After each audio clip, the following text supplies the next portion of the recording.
Buenos días amigos, soy César Sánchez Torrealba, bienvenidos a una nueva edición de Al Final del Día por Neo TV, la nueva televisión. Empezamos, como ya es costumbre en todos nuestros programas, con el epígrafe del día, que dice así: detrás de toda gran fortuna hay un crimen. La frase se atribuye al escritor francés del siglo XIX, Honoré de Balzac, y también fue utilizada como cita por el escritor Mario Puzo al inicio de su obra magna El Padrino de 1969. Sin embargo, algunos historiadores señalan de que la frase original pertenecería al sacerdote San Juan Crisóstomo y que el escritor francés, por el contrario, era quien la parafraseaba. Y ya que estamos hablando de temas relacionados a fortunas y a crímenes, empezamos directamente con las 3 de la semana.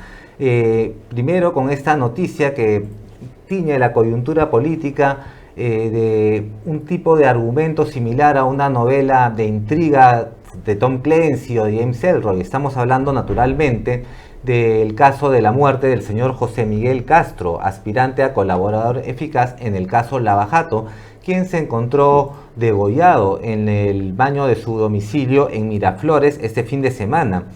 Como recordamos, el señor Castro fue nombrado como gerente general de la Municipalidad Metropolitana de Lima en el año 2012 por la misma alcaldesa en ese entonces, la señora Susana Villarán de la Puente. Un año después, a partir del 2013, presuntamente el señor José Miguel empezó a recibir una suma de dineros irregulares por parte de los directivos de Odebrecht y de OAS, para que a cambio la Municipalidad de Lima les otorgue la concesión del proyecto de las obras Vías Nuevas de Lima. Con este dinero recaudado de manera irregular, por supuesto, sobornos en otras palabras, se habría financiado la campaña del no a la revocatoria, como recordamos, la que aparecían los artistas, las celebridades en los cartelitos con las manos cruzadas, ¿no? Respaldando a la entonces alcaldesa Susana Villarán. La misma alcaldesa de Lima, durante el año 2019, en el programa de Nicolás Lúcar por Radio Exitosa, habría reconoció, mejor dicho, porque eso lo hemos visto todo, que ella efectivamente recibió tales sumas de dinero, y no solo eso, sino de que era consciente que provenían, digamos, de transacciones ilícitas, transacciones irregulares. No obstante, la alcaldesa destacó que al haber sido utilizados estos fondos no para un enriquecimiento personal, sino más bien para combatir una revocatoria mafiosa, como ella lo llamaba, habría incurrido en un error, supuestamente, más no en un delito. Ahora, mucho más detallista, mucho más preciso fue el mismo señor José Miguel Castro, quien en el año 2019 también, cuando era aspirante a colaborador eficaz, colaboración que al final nunca se le llegó a otorgar, razón por la cual murió sin estar con ningún tipo de protección policial, el señor Castro detalló paso por paso cuál sería la ruta del dinero, es decir, cómo salió el dinero primero de las manos de los empresarios brasileros, pasó por las de él y terminó finalmente en las de Susana Villarán y su equipo de campaña.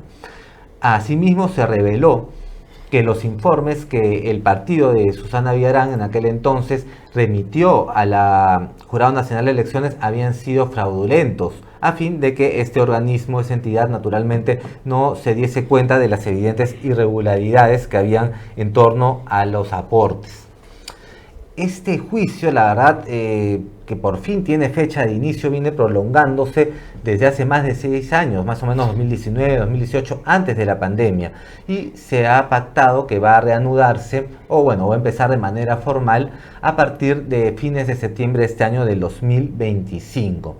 Aunque existen algunas discrepancias en los juristas, entre la comunidad de abogados, la mayoría suele coincidir en que las manifestaciones bastante reveladoras dadas por el señor Castro van a ser igualmente tomadas en cuenta al momento del juicio, a pesar de que éste ya haya fallecido. Un punto aparte, por supuesto, nos merece la prensa caviar peruana. Por ejemplo, líderes de opinión como el señor Hildebrand o la señora Rosa María Palacios, que de manera bastante presta, bastante célere, han determinado de que esto seguramente se trataba de un homicidio, ¿no? A pesar de que existen bastantes indicios que podrían hacernos sospechar que el señor Castro fue asesinado. Pero para estos líderes de opinión, el señor atravesaba por un mal momento emocional, se suicidó, esas cosas pasan, la vida continúa, pasemos a otro tema. Como dice el dicho, para mis amigos todo, para mis enemigos la ley. Y ya que hablamos de la ley, uno que se salvó del momento de las garras de la prisión fue el señor Martín Vizcarra. Así lo decidió el juez Víctor Alcócer al desestimar la petición de la Fiscalía de 6 meses de prisión preventiva para el expresidente por un supuesto peligro de fuga. Esto en torno a las investigaciones que se le siguen por presuntos delitos de colusión y cohecho pasivo cuando él era presidente de la región Moquegua. Ahora, si bien el juez Alcócer ha desestimado el pedido de la Fiscalía, asimismo ha sido más riguroso, ha añadido algunas obstrucciones o restricciones que ya tenía el señor Vizcarra con respecto a su libre movilidad, razón por la cual tanto el lado de la defensa como el lado del Ministerio Público han apelado la resolución del juez. A pesar de eso, por supuesto, y de que el señor Vizcarra de momento sigue en libertad, el juicio continúa. Está avanzado, por lo menos se estima en un 60 o 70%, y las probabilidades de que pueda ir finalmente a prisión el exmandatario son significativamente altas. Sin embargo, el señor Vizcarra parece no tener mayor interés al respecto, porque a pesar de encontrarse inhabilitado por 10 años de ejercer cualquier cargo público, él sigue haciendo una activa campaña. Por lo pronto ya presentó una medida cautelar a la Corte Interamericana de los Derechos Humanos para que la inhabilitación fuese revertida. Asimismo, se encuentra bastante activo en lo que son sus movimientos en redes. Por ejemplo, el día viernes que él estaba en la audiencia para saber si se le iban a dar o no estos 6 meses de prisión preventiva, estuvo transmitiendo buena parte del proceso por TikTok con una gran cantidad, una nutrida cantidad de seguidores conectados en línea. De igual manera se le ha visto en las últimas semanas en diferentes plataformas de streaming con streamers bastante conocidos, bastante populares, lo cual le ha brindado un aire fresco de parte de popularidad o simpatía por parte de las nuevas generaciones, de los centennials, de los nuevos votantes que han visto en él a una persona presidenciable. Y que algo, si definitivamente no puede negársele al señor Vizcarra, es la capacidad que tuvo para materializar todo ese apoyo mediático del que gozó durante su gobierno, mejor dicho, una maquinaria de propaganda que no se había visto desde el Fujimorato y que le valió el en algún momento ser considerado por las encuestas con un surrealista 87% de aprobación durante el 2020 en plena pandemia. Pero así como el señor Vizcarra tiene todo el derecho del mundo de construir una imagen de un personaje bastante agradable para la juventud, nosotros como periodistas también tenemos el derecho, acaso no el deber, de decirle también a los jóvenes cómo fue el gobierno del señor Vizcarra, ¿no? El señor Vizcarra asume la presidencia reemplazando como vicepresidente del señor Pedro Pablo Kuczynski, que había sido vacado. Una figura relativamente bastante similar de manera general con lo que sucedió con el señor Pedro Castillo y la señora Dina Boluarte, con la gran diferencia de que muchos que piden desde el primer minuto que asumió Dina Boluarte, pedían su salida, apoyaron al señor Vizcarra durante todo su mandato. Ahora, ¿qué pasó durante su mandato? En vez de estar preocupado por construir hospitales, centros educativos, carreteras, se dedicó a dinamitar la ya inestable estructura política del sistema peruano. Esto fue mediante la persecución judicial de los líderes de la oposición, se influyó, se metió de manera directa en procesos del Ministerio Público, cerró de manera arbitraria el Congreso dando un golpe de Estado, hizo colapsar la economía con una cuarentena de más de 3 meses, una cuarentena salvaje, injustificada. Realizó el peor manejo de la gestión a nivel mundial. Nosotros fuimos el país con mayor número de muertos por porcentajes de habitantes. Asimismo, ha estado involucrado en presuntos actos de corrupción durante la misma pandemia, como la Vacunagate, entre otros, que son muy distintos a las imputaciones por las que se le viene juzgando en la actualidad. Y como la cereza del pastel, no tuvo ningún tipo de desparpajo en sacar el mayor rédito político y mediático a un escándalo de infidelidad en el que se vio involucrado, sí, el famoso caso del bebito Fiu Fiu. Como dice el meme, qué agradable sujeto. Y para cambiar el tono de la información, para terminar un poco de manera un poco más distendida, nos hacemos la pregunta que se habían venido haciendo en redes sociales, que se volvió tendencia en las últimas semanas. ¿Quiénes son los dibujitos? Si no entienden, acaba el contexto.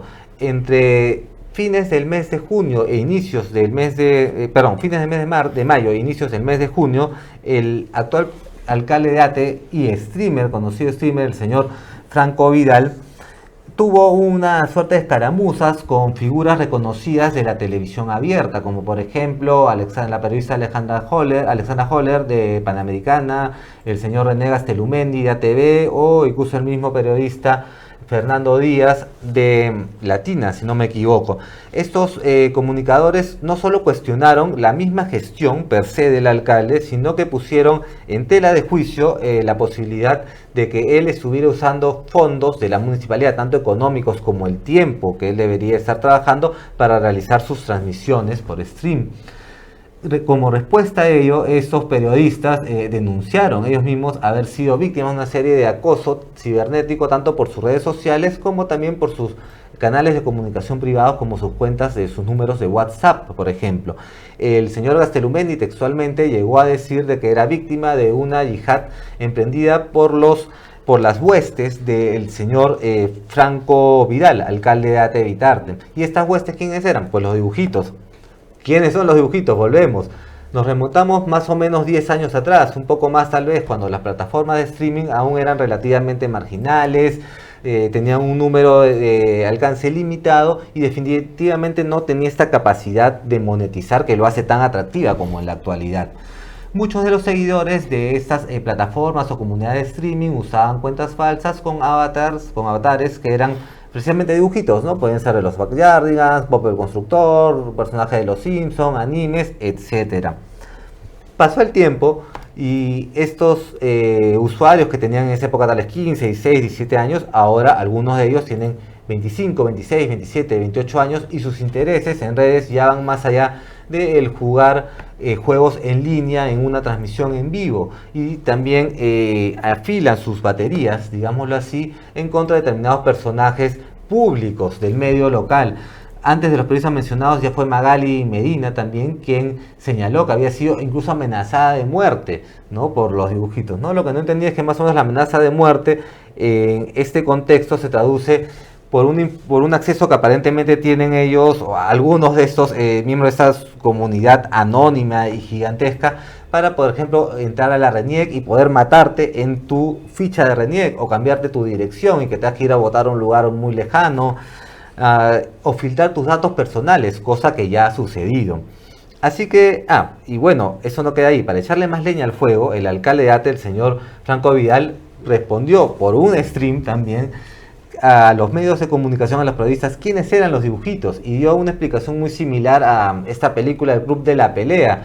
Señaló que eran un grupo anónimo que podía ser cualquier persona, literalmente, ¿no? Que estaban por todos lados, desde el chico que te servía el café, el asistente de sistemas de la oficina, un sobrino, incluso tu propio hijo, desde una computadora con un avatar, un dibujito en una cuenta falsa, ya lo convertía parte de esta suerte de anárquica comunidad que, lejos de ser simplemente ya un tema anecdótico, misceláneo, parte de nuestro folclore en las redes sociales, como podría tomarse, estamos hablando sin duda de una fuerza electoral significativa. Esto no solamente ha quedado pendiente, manifestado tanto por el alcalde de Ate, que él mismo se considera un dibujito, por los periodistas mencionados que ya han puesto el tema dentro de la televisión abierta, dentro del mainstream, sino también por los siempre proactivos y dinámicos asesores de redes sociales del actual alcalde de Lima, el señor Rafael López Aliaga, y candidato a la presidencia de la República, a quien ya lo han mandado, digamos, a hacer una serie de TikToks coqueteando abiertamente con los dibujitos y señalando que debemos prestarles mucha atención. Así que si el alcalde de Lima, o en todo caso su equipo de redes, señala que hay que prestar atención a los dibujitos, por algo será. Veremos qué sucede en el año 2026 con este significativo bolsón electoral que sin lugar a dudas ya está siendo considerado por los asesores o los dirigentes de campañas de los candidatos políticos para las elecciones que se avecinan. Bueno amigos, vamos a una pausa y regresamos con Al final del día y la entrevista para el programa de hoy. No se vayan.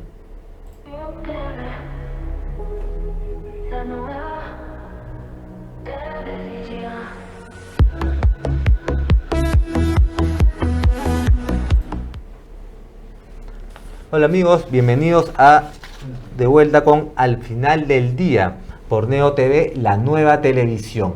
Para la entrevista que nos corresponde al programa del día de hoy tenemos a un invitado que es bastante destacado en lo que es la creación de contenidos para aficionados al séptimo arte y que también ha emprendido en una serie de retos virtuales como el podcast, los canales de YouTube, entre otros, ¿no? Tenemos al ingeniero y creador del programa Cine Oculto, Luis Zúñiga.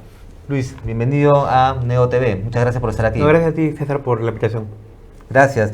Bueno, empezamos rápidamente, sin duda hay mucho que conversar contigo. Quiero un poco puntualizar.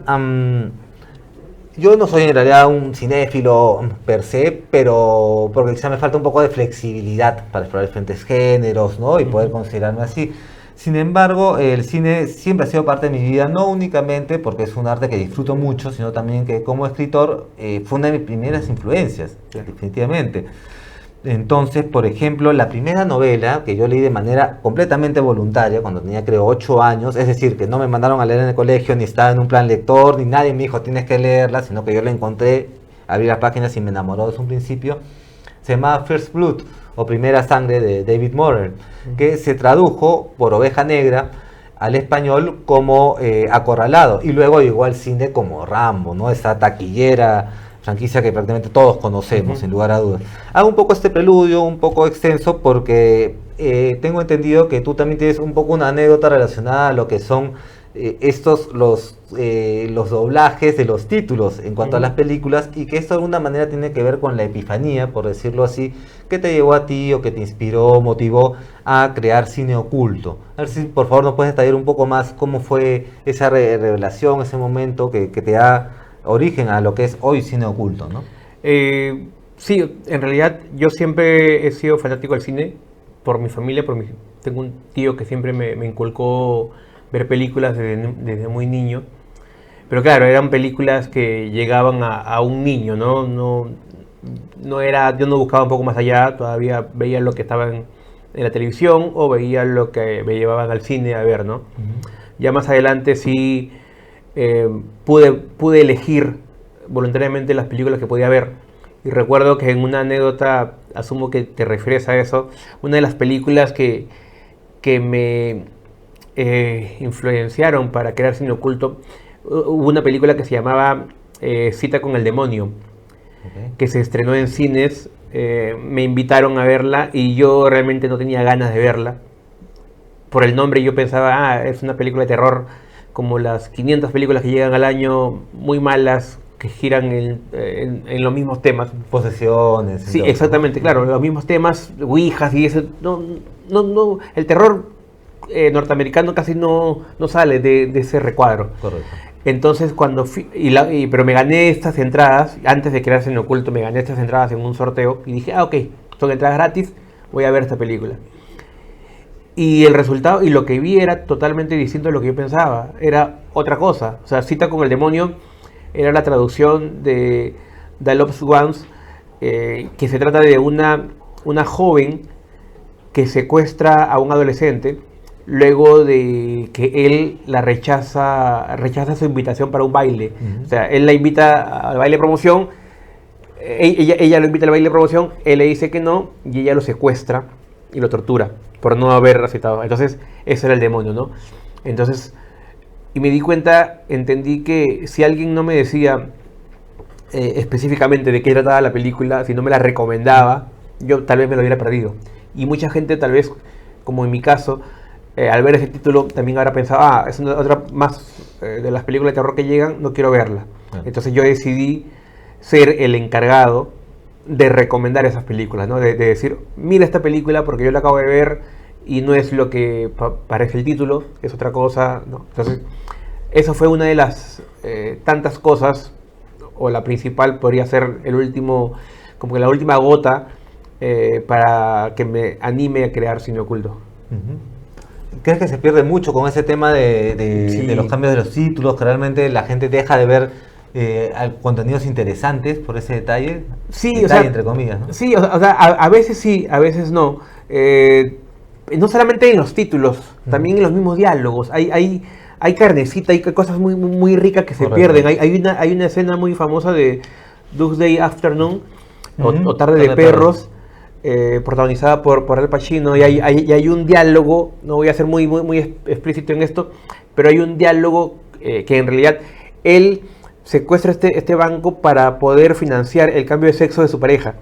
Entonces hay un diálogo que yo cuando la vi doblado al español latino hace muchos años y no entendí, no me pareció gran cosa esa parte del diálogo, pero en inglés, en el original, sí tiene mucho sentido y hace una referencia muy directa justamente a la parte sexual de la película, al contexto sexual. Entonces eso se pierde con el doblaje muchas veces. Un poco de la censura. También a veces el hecho de querer dar las referencias, ¿no? Muchas veces se quieren poner referencias latinas, por así decirlo, en un contexto que es completamente... Sí, suele pasar también. Claro, no va definitivamente. ¿Tienes algún género de preferencia, algún género que te haya...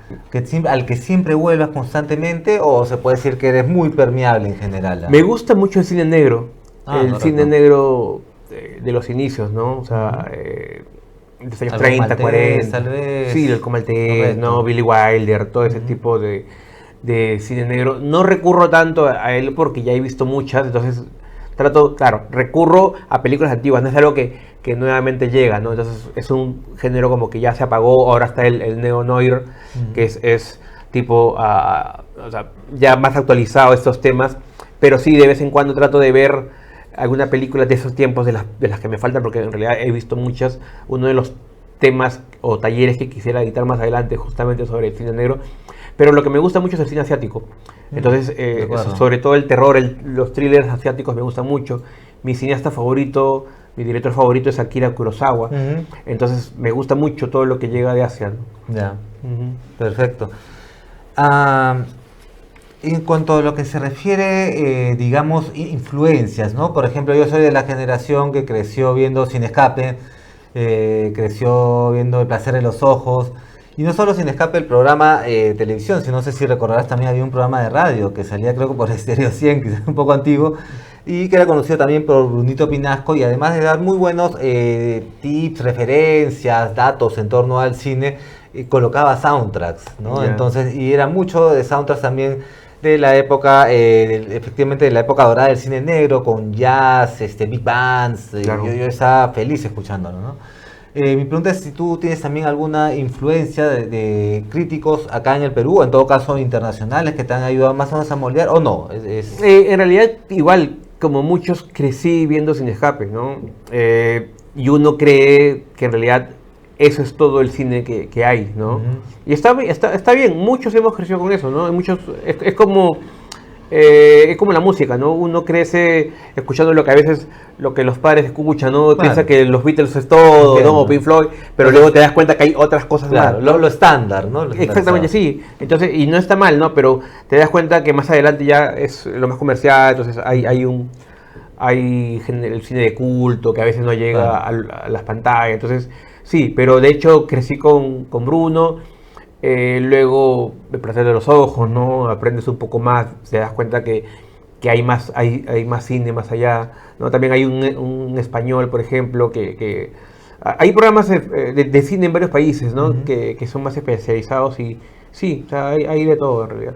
Ahora, tú que tienes una trayectoria viéndolo, analizando el cine, que definitivamente no dudo que estás forjado con los grandes clásicos, y ahora llegamos al siglo XXI. Te quiero hacer esta pregunta porque es algo que muchos hacen en las artes, ¿no? Por ejemplo, si hablamos de música, si traes a un músico, digamos, jazz o clásico, te va a decir que la música actual está en decadencia, ¿no? Lo más probable. Incluso en rock, en fin, en otra serie de géneros. En literatura también existe un poco esa percepción. Ahora que incluso el material de redes, el material, por ejemplo, de los podcasts, se suele convertir ya directamente en libros, ¿no? También se habla de que hay una decadencia supuestamente en la literatura, ¿no? Incluso existe una famosa ley de Sturgeon, me parece que se llama el autor, que decía que en todo lo que son productos de masas, ¿no? La televisión, por ejemplo, el 90% del contenido es, cito, basura, ¿no?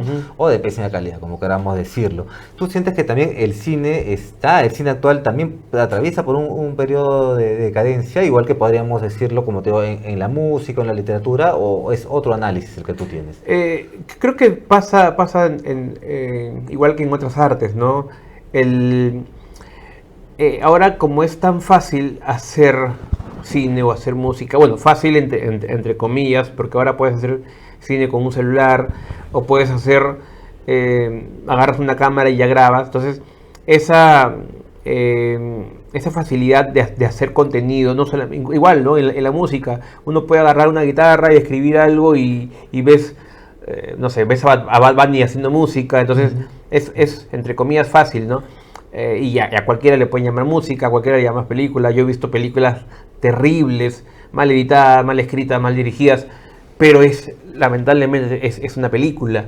Entonces, creo que esa facilidad de poder llegar a todos los públicos y que cualquiera pueda crear, hace que también haya contenido malo, haya mucho contenido malo, y también haya contenido muy, muy bueno. Es como ver ahora los programas, los podcasts o los canales de streaming, ¿no? Nos han invadido los programas de streaming. Tú ves que la mayoría son farándula o chismes, ¿no? o comedia, y ya no hay cultura, pero por ahí, si buscas bien, por ahí puedes encontrar algo de cultura. Entonces, no quiere decir que todo sea malo, solamente que hay más cantidad. Entonces, hay que escarbar mejor para encontrar la calidad, pero claro, creo que eso ha aumentado la calidad, ¿no? Entonces, si aumentan los porcentajes, entonces la calidad va disminuyendo, pero creo que es la misma cantidad. Claro, ¿no? Es decir, entiendo, Carlos, como señalas, es que al haber una mayor oferta, entonces obviamente hay ofertas que digamos que no sirven, no son de la calidad, no dan la talla, qué sé yo, pero a la vez también tenemos, por una ley también aumenta la oferta de los productos que sí valen la pena. Claro, o sea, igual ha aumentado, pero la cantidad, creo que de lo malo ha aumentado más, ¿no? Ahora, en el cine, bueno, que también se puede discutir igual en todas las artes, ¿cuál es el límite de lo permitido, lo no permitido? Te voy a contextualizar un poco a donde va mi pregunta. A veces yo también, aunque no soy fanático del cine independiente, veo de vez en cuando mis películas, y bueno, me acuerdo de películas que eran consideradas películas censuradas, por ejemplo, de El Cien Pies Humano, la famosa Serbian Film. Recientemente volví a ver, después de más o menos 20, 25 años, esa película francesa Viólame, ¿no? Que fue una película también muy censurada en su momento por los temas de violencia extrema y escenas de sexo explícito, ¿no? Y que bueno, paréntesis, ahora que la vi después de tanto tiempo, la verdad no me pareció que tenía el impacto que de hace 25 años. Pero bueno, mi punto era que la estaba viendo con mi esposa y ella me comentaba si era una película que me agradaba. A ti te agrada ver esto, ¿no? Entonces es interesante, ¿no? La verdad que ciertas escenas violencia extrema no me agradan, ¿no? O sea, hasta incluso me pueden inquietar un poco, pero las considero en muchos casos sí necesarias, ¿no? Y que tienen un contexto, que te explican el contexto. Quizá no es una escena que yo repetiría todo el tiempo, ni que ni siquiera quizá todos los años, pero lo entiendo, ¿no? Sin embargo, no necesariamente uno se divierte, ¿no? Entonces mi pregunta es, tú que también sin duda conoces también, ¿no?, ese tipo de películas, y que siempre van, por ejemplo, a festivales como Cannes, a Sundance, siempre hay un espacio para ese tipo de películas. ¿Tú cómo las calificarías? ¿Cuál sería, digamos, el fin de ese tipo de películas que comercialmente no son entendidos, ¿no? Y que pueden ser muy sensibles para un cierto público? Sí, de hecho, hay una gran polémica con ese tipo de cine. A mí me gusta mucho ese tipo de cine, lo disfruto. Es más, Cine Oculto nació justamente para hablar de ese tipo de cine. De acuerdo. Ya yo inicié recomendando esas películas, que no las encontraba en otro lado.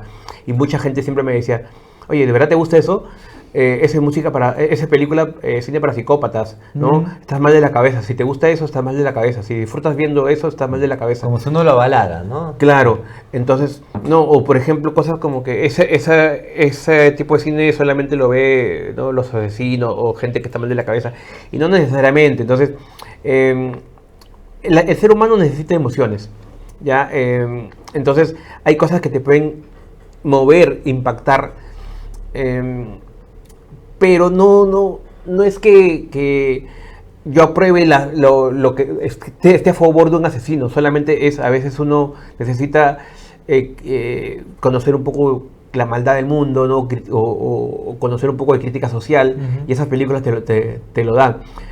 No necesariamente a veces me dicen, oye, ¿esta película qué aporta?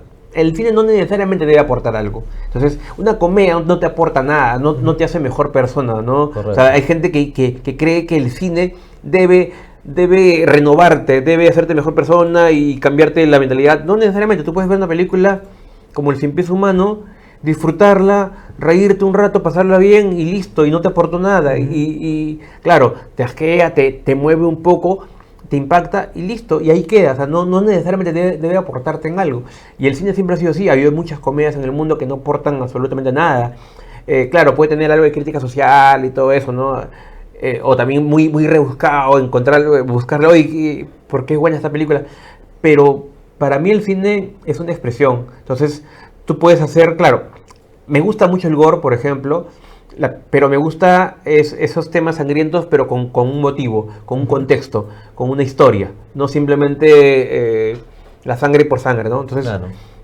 a veces es necesario contar hay historias necesarias, tipo, no sé, Irreversible, es una película muy fuerte que tiene 9 minutos de una violación. Así es. Entonces, claro, uno dice, ¿por qué es necesario eso? Claro, uno puede debatir si es necesario esos 9 minutos, pero de hecho te impacta y te hace entender muchas cosas de, Claro. de la sociedad. Entonces, eso, yo creo que hay cine para todos, ¿no? Si no te gusta, perfecto, hay otro tipo de cine que puedes ver. A mí sí no es que me encante, pero sí me mueve y sí me mantiene vivo, ¿no? O sea, sí me impulsa a ver ese tipo de cine. Hay otro tipo de cine que no me gusta mucho, Claro. porque no me genera nada. Entonces, si no me genera nada, no Es me un gusta. poco el formato, ¿no? Por ejemplo, los telefilms, ¿no? Los famosos telefilms, que es un placer culposo mío y como también quiero ir a eso. Las escenas, por ejemplo, que tienen que ver con violencia, sexualidad, consumo de drogas, por ejemplo, casi siempre son sobreentendidas, ¿no? Claro. Es algo clásico del formato, ¿no? Y la gente que está acostumbrada a ver telefilms seguramente está acostumbrada a eso. Entonces tú le pones una escena de violencia de manera explícita, ¿no? O sea, va a chocar y va a sentir, pero ¿por qué la necesidad de si simplemente podrían dármelo, ¿no? Asumirlo, ¿no? Asumirlo y nada más, ¿no? Sí, lo entiendo perfectamente ese punto. Y en lo que se refiere, por ejemplo, y antes de entrar a un tema que me interesa mucho, que también es ver el cine peruano, lo que es la literatura, ¿cuál es tu relación? Por ejemplo, yo cuando era chico, a mí una película que veía, y hasta ahora la verdad que me gusta, yo trato de buscarla en libro, ¿no? Siempre para leerla, es una forma, siento yo, de cerrar un círculo, ¿no? Y por lo general encuentro cosas muy interesantes en los libros, pero también me he dado con casos en donde donde la película ha sido superior a la novela. Por ejemplo, El planeta de los simios, de Pierre Boulet. Para mí la puesta en escena, la actuación de Charlton Heston, o sea, se come a una novela que en realidad era una novela quizá que podía haber muerto ahí, ¿no? Pero que gracias a la película consiguió la inmortalidad, ¿no? ¿Cuáles han sido, digamos, películas de libros llevadas a la pantalla que más te han impactado, con las que te has quedado en la mente, ¿no? Bueno, puede ser un cliché, pero la película o mi película favorita a la que amo y la que tal vez encierra todo lo que amo del cine es El Padrino. Correcto. Entonces, y me gusta mucho, justo mencionaste hace un rato también a Mario Puzo, entonces me gusta mucho el libro, me gusta mucho la película. De hecho, el libro te cuenta muchas cosas más, te narra momentos que no llegan al cine, y eso pasa mucho, ¿no? A veces hay películas distintas a los libros, a veces hay cineastas que se toman atribuciones. Kubrick era mucho de eso. Por ejemplo, en Lolita es distinta a la Lolita del libro. No, Claro, entonces, igual, La Naranja Mecánica, igual. Entonces, Kubrick era un director que se tomaba muchas atribuciones y está perfecto, ¿no? No necesariamente tienes que hacerlo idéntico al libro. Hay mucha gente que sí quiere eso, ¿no? Y luego debaten cuál es mejor, el libro o la película. Yo creo que son dos artes distintos. Es difícil llevar un libro al cine hay cosas que no vas a poder expresar, no sé, pues yo creo que jamás vas a poder, algo, no sé, Cortázar o Borges Claro. llevarlo al cine de Rayuela al cine, sí. Rayuela, claro, entonces Claro. debe ser casi imposible. Entonces hay cosas que jamás se van a poder llevar y otras cosas que de repente, no sé, pensábamos también que 100 años de soledad nunca se iba a poder llevar Ujú. y mira, ya está hecho una serie y ha sido una serie interesante, me ha gustado. Entonces yo creo pero cada arte tiene su magia, ¿no? Y puedes gustarte a ambos, pero yo creo que no una cosa no quita lo otro. ¿Y tú crees que existen los placeres culposos en cine? ¿O tú tienes alguno? Sí, claro. ¿Cuáles vendrían a ser para ti? O sea, me gusta mucho el cine de acción a mí. Ya. O sea, yo puedo ver Rápidos y Furiosos hasta las 50. Blockbusters. No blockbusters, en cine de acción. Ya. El cine de acción, o sea, malo. Me gusta el cine de acción. Pero que puede ser también ese cine taquillero, ¿no es cierto? Claro, pero, o sea, pero no tanto, por ejemplo, no tanto Transformers, sino a veces debe ser algo mucho más. Si tiene, me gusta más el cine con disparos, Ok. choques, peleas, ¿no? Si está Sylvester Stallone, la veo, por ejemplo. Claro. Entonces, o Van Damme, siempre. Entonces, ese tipo de cine de acción como de los machos de los 80, de claro. los 90. Quizá Comando, por ejemplo, con Arnold Claro, Schwarzenegger. claro, o sea, no sé, o volver a ver a Marlon Brando, o no, a Charles Bronson Ujú. haciendo Vengador Anónimo, ese tipo de cine de acción Claro. de esos tiempos, Ujú. que no necesariamente era un cine bien actuado, bien escrito, con grandes historias, ese cine me gusta mucho. Claro, un poco áspero también, ¿no? Sí, sucio, ¿no? Un Ujú. poco no tan bien hecho, pero ese me gusta mucho. Entonces yo, sobre todo el cine de acción donde hay peleas, por ejemplo, Bruce Willis, que siempre en sus tiempos siempre hacía ese tipo de películas, eso me gusta. Hay mucha crítica con Rápidos y Furiosos, que comenzó siendo una película sobre autos y terminó Vin Diesel salvando el mundo. Entonces ya como que ya incluso llegaron hasta la luna en De una de las acuerdo. películas. Terrible, pero a mí me gusta porque me divierte. Entonces ese creo que es mi placer culposo. Claro, perfecto. Ahora vamos a pasar un poco a ver el contexto local, ¿no? Por ejemplo, yo recuerdo que a mí durante los años 90, incluso inicio de los 2000, era bastante asiduo al cine peruano. Al cine peruano que era, digamos, relativamente fácil de conseguir, el comercial, o en todo caso, como mucho, el que exhibían, por ejemplo, en los festivales de la Católica, ¿no? Y casi toda película iba a ver, porque al margen de que una pareciera mejor que otra, incluso a zonas medias aburridas, sentía una sensación de identificación por los escenarios, por los mismos personajes, a pesar de que podemos cuestionar mucho sobre las actuaciones, pero sentí un poco eso. De un tiempo a esta parte, es mi sentir, y con algunas personas que he conversado también un poco he podido percibir lo mismo, de como que hubiera habido un suerte de alejamiento del cine con el cine nacional, ¿no? Por un lado, tenemos una serie de películas que vienen a ser consideradas películas serias, que suelen ser conocidas, por así decirlo, ante el público, nos genera una especie de polémica, ¿no? Como el señor Canelo, cuando sacó la última película, no tengo ahorita el nombre, que tuvo un debate con el periodista Pancho de Piérola. Yo el Calero. Ajá, así es, Ya. todo el tema por la trilogía que había Sí, escrito sí, sí, en relación, ¿no? a la época del terrorismo.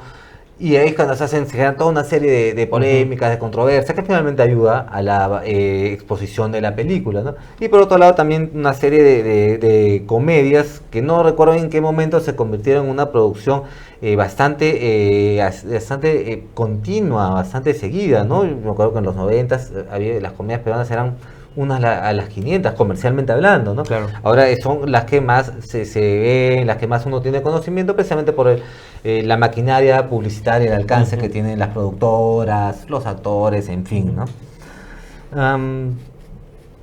Sé que es muy general lo que te voy a preguntar, pero ¿cuál es el problema del cine peruano? Suponiendo que lo haya, ¿no? En cuanto a su llegada al público. ¿Por qué hablar del cine peruano ya genera toda una serie de, automáticamente, controversia? Yo creo que el mayor problema del cine peruano es la falta de dinero. Entonces, ahí parte mucho. Porque hay películas, la mayoría de películas que has visto, quizás grandes películas peruanas o importantes, siempre han tenido estímulos del Estado. Ahora se ha hablado mucho más, pero siempre ha habido eso, por las leyes que han habido antes. Entonces, La diferencia es que ahora se hacen muchas más películas. Entonces y ahora con las redes sociales y el internet es más fácil darse cuenta y enterarse de esas cosas. Pero por ejemplo las películas de Lombardi, las películas de Armando Robles Godoy, tenían estos estímulos del Estado, ¿no? Eran financiadas por el Estado. Correcto. La Boca del Lobo, financiada por el Estado, es una película que, ¿no?, que habla mucho de política, contra el terrorismo y ese tipo de cosas. Entonces, en ese tiempo no hubo mucha queja.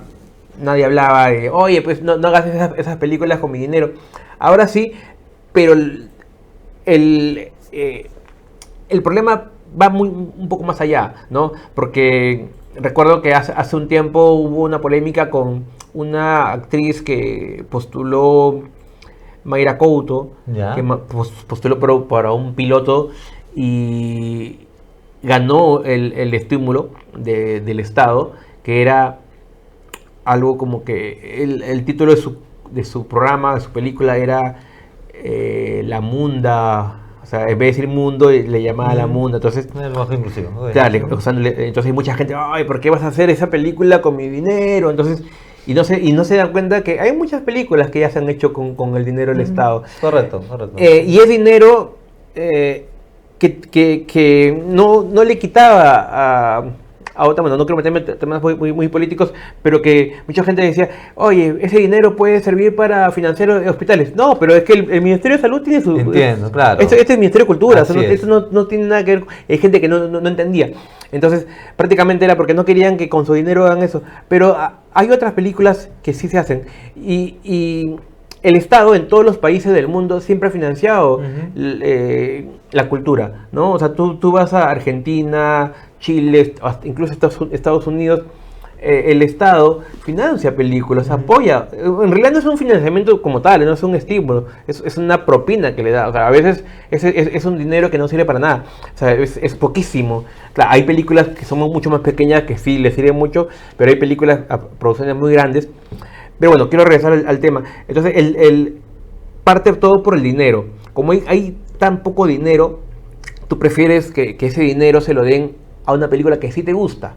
Cuando en realidad lo que premian no es la calidad o que te pueda gustar. Premian primero los proyectos. Entonces puede ser bueno o puede ser malo, pero todavía no lo sabes porque es un proyecto.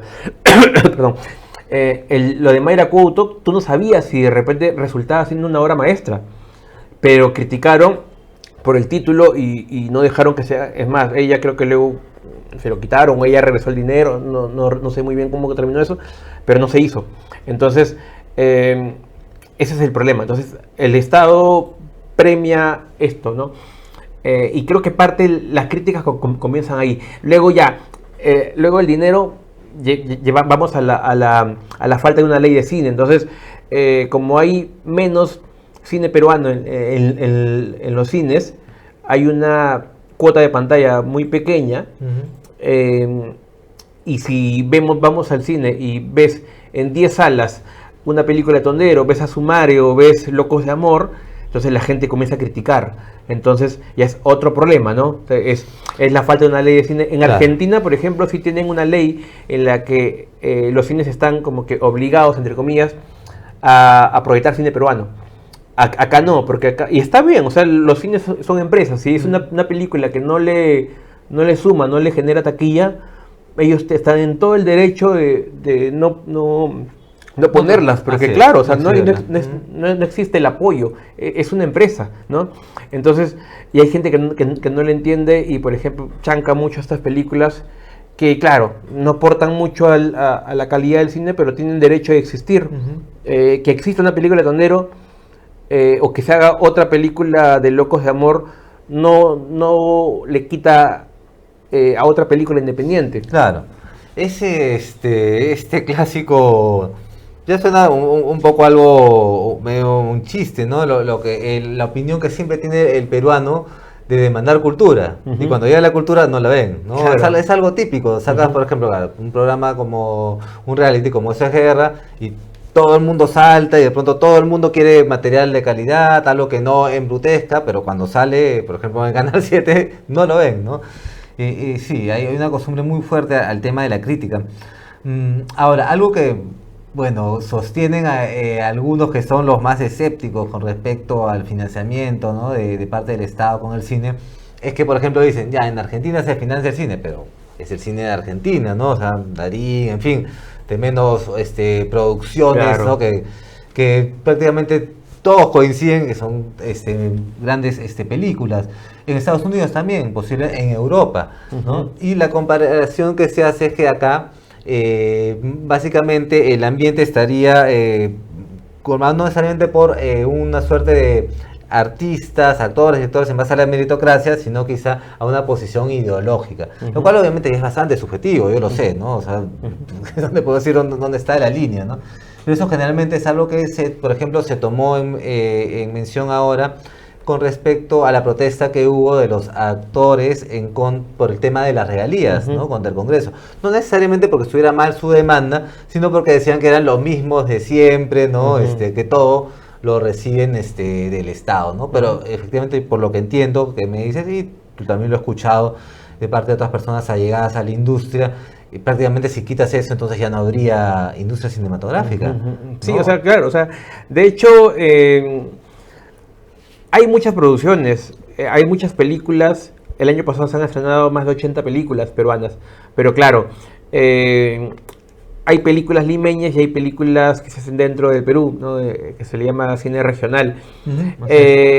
Normalmente la mayoría de películas que se hacen en Lima suelen repetirse algunos actores, y no es porque, o sea, no hay meritocracia o argolla, no, sino que a veces también pasa de que los jefes de casting o los directores conocen a su gente, y yo he entrevistado a directores que me dicen, mira Luis, es como un entrenador de fútbol, si yo trabajo bien con ellos, si este actor o esta actriz llega a la grabación con sus diálogos aprendidos, no me hace problemas, es ordenado, yo voy a querer trabajar con ese actor, con esa actriz. Claro, uno dice, ay, siempre son los mismos actores, pero eso no le quita que sean malos, sino que claro, uno quiere ver a otras cosas, a otros actores.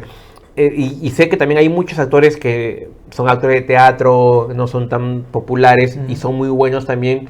Tal vez podrían darle la oportunidad a ellos. Esa es otra cosa, ¿no? Porque ya, ¿qué podríamos buscar ahí, ¿no? De repente mejorar los castings, mejorar los cazatalentos, o hay que buscar más. Pero yo no podría meterme en eso de decir, o sea, o criticar eso, no lo sé, porque aparte esas películas son privadas. O sea, las películas de Tondero, esas películas en las que no sé, todos son miraflorinos blancos privilegiados, ¿no? Ese tipo de películas. Esas películas son privadas. O sea, esa película no recibe un sol del Estado. Entonces, yo no puedo exigir algo a una película privada. O sea, ellos hacen, es como que yo hago mi película Completamente de acuerdo. claro, y yo elijo a quién quiero poner. Si yo quiero poner todos que sean miraflorinos o todos de Chincha, o sea, es mi película. Claro. Yo decido, tú no puedes criticarme, porque entonces, en este caso yo no podría meterme, ¿no? O sea, no podría decir, Tondero siempre tiene los mismos actores, pero es su película. Así, o sea, déjalo. Claro. Si él quiere poner a su mamá, a su papá. Y la respuesta del público, digamos, vendría a ser el que da el veredicto, ¿no? O sea, si responde es por algo, ¿no? Claro. Y si no, también, ¿no? Claro, ahí no hay una como en la política sí está penado, ¿no? El tráfico de influencias o el nepotismo. Acá no, porque como te digo, si es algo privado, dinero de ellos, o dinero de marcas, ellos pueden hacer lo que quieran, claro.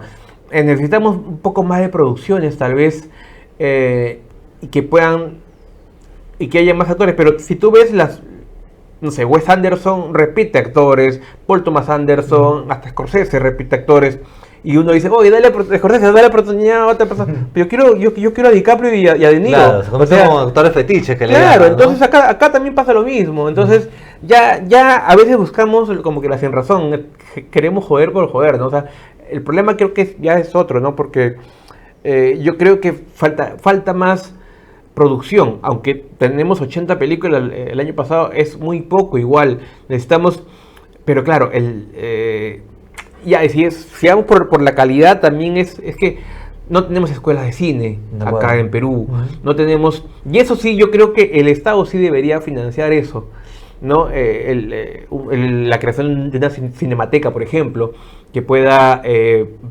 preservar películas antiguas, ¿no? Que la historia se pierde, ¿no? Uno quiere ver películas de los años 30, los años 40 y está todo perdido. Entonces, ¿cómo puedes ver cine clásico?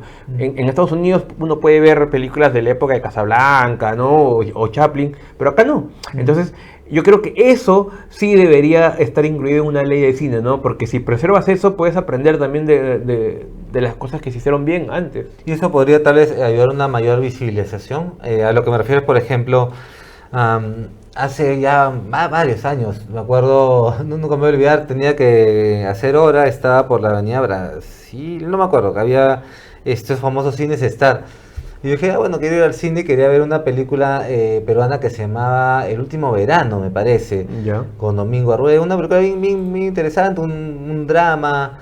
Y lo que estaba en las carteleras en Cine Star, bueno, ya mencioné la cadena, eran, no te miento, de las 7 salas que tenían, Rápidos y Furiosos, y una de las secuelas de A su madre. Ya. Y no había más. ¿No? Si me trataba de ir a un cine un poco más lejos y pagar un poco más, podía tal vez encontrar esa película que te comentaba. Claro. ¿No? Entonces yo a cierto punto dije, bueno, en fin, yo puedo esperar, puedo ir otro día y pagar y ir al Cineplanet y ver esa película. Pero si no lo tuviera, ¿no? Entonces simplemente mi oferta es completamente limitada. 7 salas, ¿no? Para ver una película de acción, entiendo que puede tener muchos adeptos, ¿no?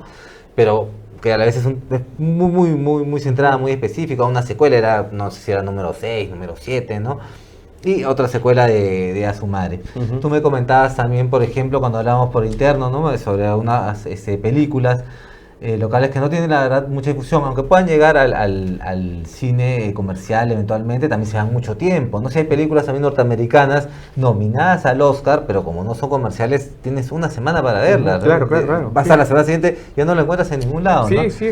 O sea, recientemente, hace un par de semanas, no, ya casi un par de meses habrá sido, llegó a Perú un ganador del Oscar, el cineasta, director del Artista, Michel Hazalopoulos.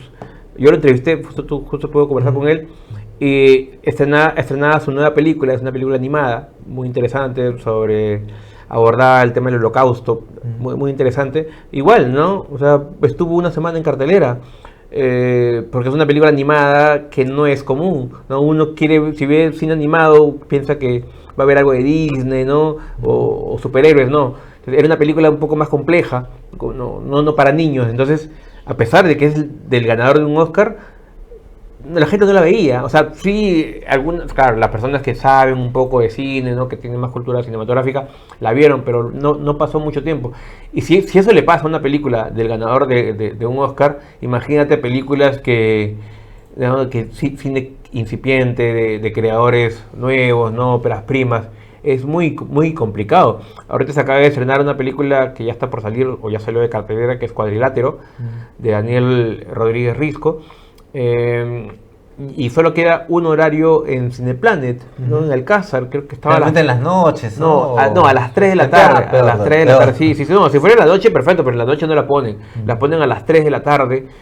Y al menos ahora está en Miraflores, a veces la ponen en San Miguel, que a mí me queda lejísimos. Entonces, eso es lo complicado, ¿no? Y a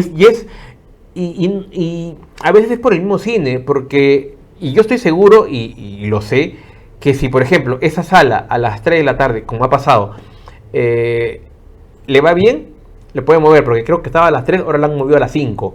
Entonces, y si ese horario de las 5 lo llenan, yo estoy seguro que le dan una sala más.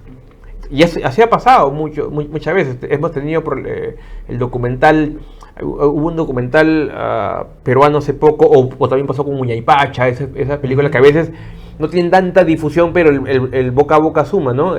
Se llena y le vuelven a dar, la gente comenta, y de darles 3 salas en pocos horarios, el mismo cine se da cuenta que, oye, están llenando, hay que darle más. Entonces, es una empresa, entonces tiene que velar. Si ve que le da una sala y de la sala van 5 personas, ¿para qué te va a dar una sala más? ¿Para qué te va a dar un horario a las 8? O sea, a las 8 me puede llenar Transformers, ¿no? Entonces, yo recuerdo una anécdota que fui a grabar a un cine y me dijeron, ven, Luis, ven a las 11 de la mañana porque a la 1 ya comienzan las películas. Y yo tuve un problema y llegué a la 1 y dije, pucha, discúlpame, pero ¿me puedes ayudar con los cines? Sí.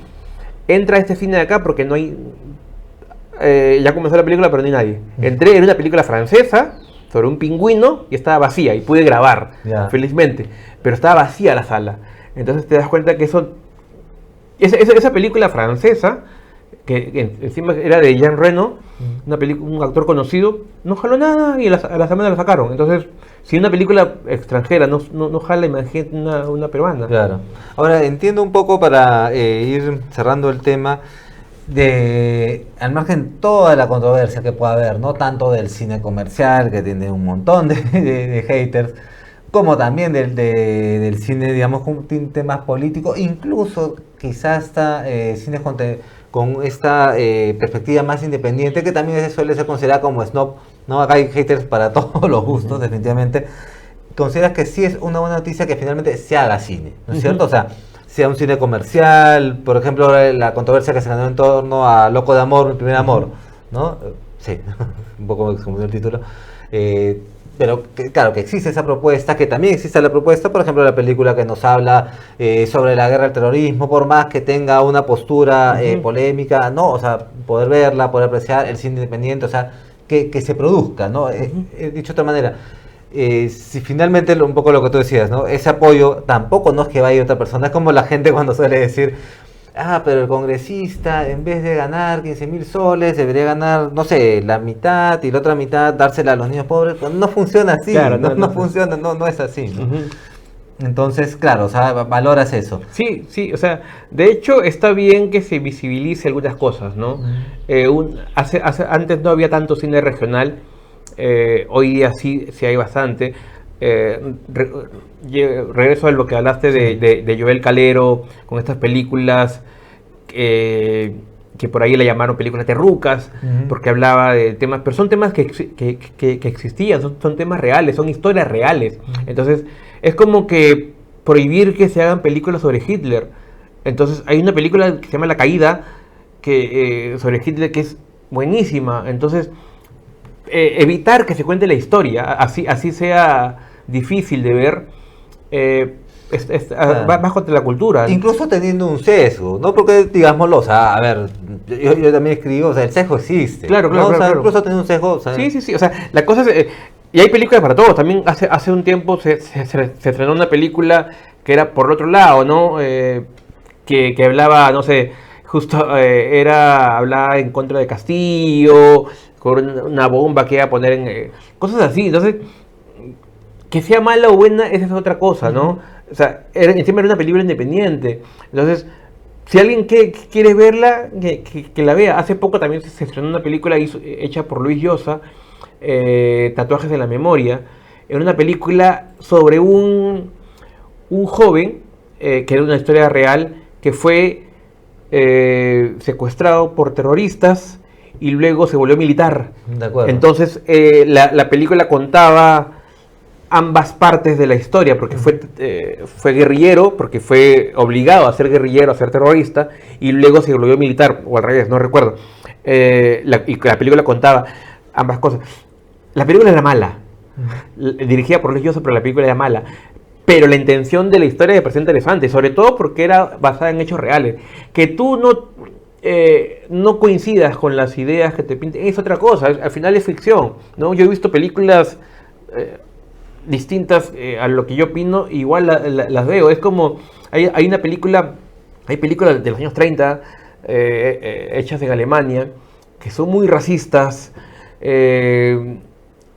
son supremacistas, pero son películas que en la historia son importantes y que las enseñan en las escuelas de cine.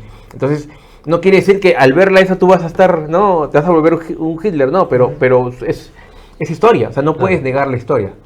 Claro. Comparto mucho, ¿no? La idea de la difusión, definitivamente, ¿no? En la literatura también pasa algo muy similar. Existen también los famosos estímulos que al final sirven para publicar obras, llevar, por ejemplo, autores a ferias. Y como tú dices, si al final ese dinero no se invirtiese en eso, tampoco es que fuera directamente a hacer las obras sociales que nosotros consideramos que es lo que vendría a necesitar el país, ¿no? Solo como acotación sí podría decir que me parece algo natural, ¿eh? Tampoco no me indigno, no hago un escándalo de eso, pero sí existe, creo yo, la formación de alguna manera también de, no sé, lobbies o argollas, decirlo. ¿A qué me refiero? Por ejemplo, durante el gobierno del señor Castillo, el que era el ministro de Cultura, el señor Ciro Gálvez, me parece, hizo un cambio pequeño pero muy revolucionario en el tema de las letras, donde dejó de apoyar a autores limeños independientes, entre comillas, ¿no? Autores limeños que casi siempre viajaban a diferentes ferias del libro y que claro, no eran necesariamente los bestsellers de Planeta o de Alfaguara, porque Alfaguara y Planeta moviliza sus propios bestsellers, sino eran delegaciones que iban con apoyos del Estado. Y él en un momento dijo, bueno, siempre van esas mismas personas, son escritores independientes, pero siempre van, ¿por qué no llamamos autores de provincia? Y se generó todo un cisma, lo que probaba que de alguna manera había un grupo que se venía beneficiando, ¿no? Sí, claro. Eso, pero en fin, yo tampoco no lo pongo como, wow, entonces por esto vamos a satanizar. Claro. No podemos igual tapar el sol con un dedo, ¿no? Claro. O sea, sabemos que existen eso, ¿no? La corrupción está en todos lados. A Joel Calero se le critica algunas veces eso, porque él es creo que el único director que ha ganado con todas sus películas los estímulos, entonces como que lo chancan por ahí. Yo no podría asegurar que hay un lobby. Hay mucha gente que sí, ¿no? Ay, qué sospechoso esto, ¿no? Es raro. Y él siempre le han preguntado, yo le he preguntado también, y él dice, no, o sea, yo no tengo la culpa de presentar bien los proyectos. O sea, y tiene sus argumentos, ¿no? Pero queda en él, ¿no? Entonces, igual yo no puedo asegurar eso, pero se sabe que siempre ha habido eso, ¿no? Siempre ha habido esos lobbies, porque al final el cine es política, entonces no podemos negar que exista algún favoritismo, ¿no? Claro. Se sabe que, por ejemplo, por otro lado a Lombardi no lo quieren, y es por eso que no gana Lombardi. Es muy difícil, y Lombardi es el director probablemente más exitoso de Perú, y uno dice, oye, ¿por qué no financian las películas de Lombardi? Y no creo que Lombardi presente mal los documentos, pero no lo eligen, no ganan las películas. Claro, entiendo. Para ir terminando, cuéntanos un poco cómo ha sido tu experiencia en el podcast. ¿Ha sido algo que lo has tenido tú, o sea, ya lo tenías más o menos planeado, te llamaba la atención o surgió de una manera improvisa? Yo tenía un podcast hecho en audio solamente. ¿De acuerdo? Antes, conversaba con un amigo, hablamos sobre películas, hablamos de listas. Siempre me gusta conversar. No soy comunicador, pero me gusta conversar, me gusta dialogar, me gusta debatir, ¿no? Polemizar algunas cosas. Entonces eso fue hasta pandemia, era solamente audio. Luego yo quería justo pasarlo a video, y cuando decidí pasarlo a video ya hace un año, bueno, en realidad yo lo tenía cocinando hace mucho tiempo, pero no se daba. Hasta el año pasado que se unieron las estrellas para que salga esto y nació. Es un espacio para conversar mi podcast se llama Crossover, que justamente uno el cine con otras disciplinas. Por ejemplo, no sé, puedo hablar con un músico y hablamos películas de repente sobre música o ese tipo, ¿no? He hablado con divulgadores científicos y hemos hablado de películas de ciencia ficción. Entonces, me gusta mucho poder unir el cine con otras disciplinas, porque a mí también me gusta hablar de muchas cosas. O sea, me encantaría entrevistar a un futbolista y que me hable de cines de deportes, por ejemplo, o cine de fútbol. Entonces, ese justamente, ¿no? No es un podcast netamente de cine. Sí llevo la conversa hacia el cine, pero no, también hablamos de otras cosas, ¿no? Hablamos sobre creación de contenido, porque ahora casi todos los que están por mi podcast crean contenido, hacen algo, ¿no? Ya sea música o obras de teatro, incluso trabajan en redes sociales. Entonces me gusta mucho la actualidad de las redes sociales, cómo manejan, por ejemplo, la fama, cómo manejan la falta de creatividad y ese tipo de cosas que a todos afectan, ¿no? Claro, aparte del mismo fenómeno humano, ¿no? En torno al artista. Luis, muchísimas gracias por estar aquí. Quiero, antes de terminar, que nos digas, por favor, a todos nuestros seguidores, ¿dónde te pueden ubicar tu contenido, por favor, en tus diferentes plataformas?